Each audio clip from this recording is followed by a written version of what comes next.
আজকের ওয়েদারটা খুব ভালো ছিল, সেই জন্য ভাবলাম কোনো একটা মজাদার রেসিপি করে বরকে সারপ্রাইজ দেওয়া যাক। বর অফিস থেকে এসে খাবে আর বলবে কেমন হয়েছে না হয়েছে। তো দেখো, এই মজাদার রেসিপিটা খুবই সুন্দর হয়েছিল। তোমরা যে কেউ ট্রাই করতে পারো, আর যদি কেউ করে থাকো তো অবশ্যই আমাকে জানিও কেমন হয়েছে। আটা আর আলুর একটা রেসিপি।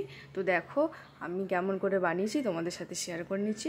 দুটো ছোট ছোট সাইজের আলু নিয়েছিলাম, আর একটা ছোট সাইজের টমেটো নিয়েছিলাম। আর ঝালটা আমি খুব একটা পছন্দ করি না, তাই জন্য দুটো ছোট ছোট কাঁচা লঙ্কা ভালো করে চিড়েছিলাম।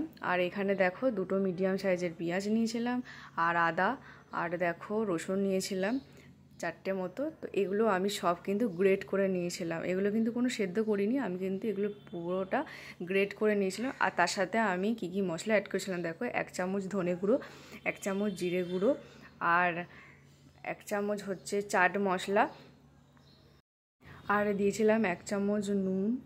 আর নুনটা তোমরা স্বাদ মতো দিতে পারো। আর 1 চামচ হলুদ গুঁড়ো, আর দিয়েছিলাম হচ্ছে 1/2 চামচ মতো গরম মশলা গুঁড়ো। আর তারপরে দেখো আমি 1 বাটি মতো আটা অ্যাড করেছিলাম। কিন্তু আটাটা অ্যাড করার পর যাতে দেখবে মাখাটা খুব বেশি পাতলা না হয়ে যায় বা বেশি শক্ত যেন না হয়ে যায়, মোটামুটি রাখবে।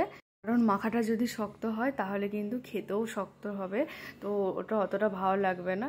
তো যেরকমভাবে বললাম সেরকমভাবে করলেই ভালো হয়। আর তোমরা যারা নতুন ভিউয়ার্স আছো, কে কোথা থেকে দেখছো অবশ্যই কমেন্টস করে জানিও।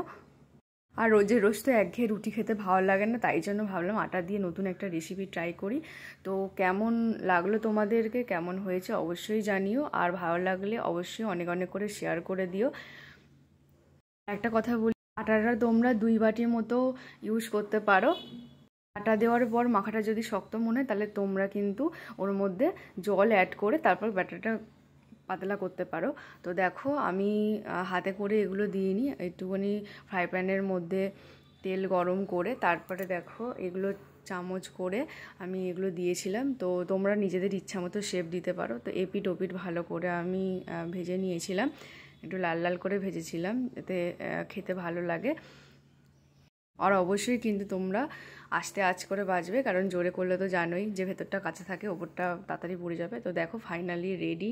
তো কেমন হয়েছে অবশ্যই কিন্তু জানিও। খেতে কিন্তু দারুণ হয়েছে, তোমরা ট্রাই করো। আর আমার বরেরও কিন্তু খুব ভালো লেগেছিলো, ও কিন্তু আবারও বলেছে আবারও বানাতে। তো ভিডিওটা এখানেই শেষ করলাম, টাটা বাই।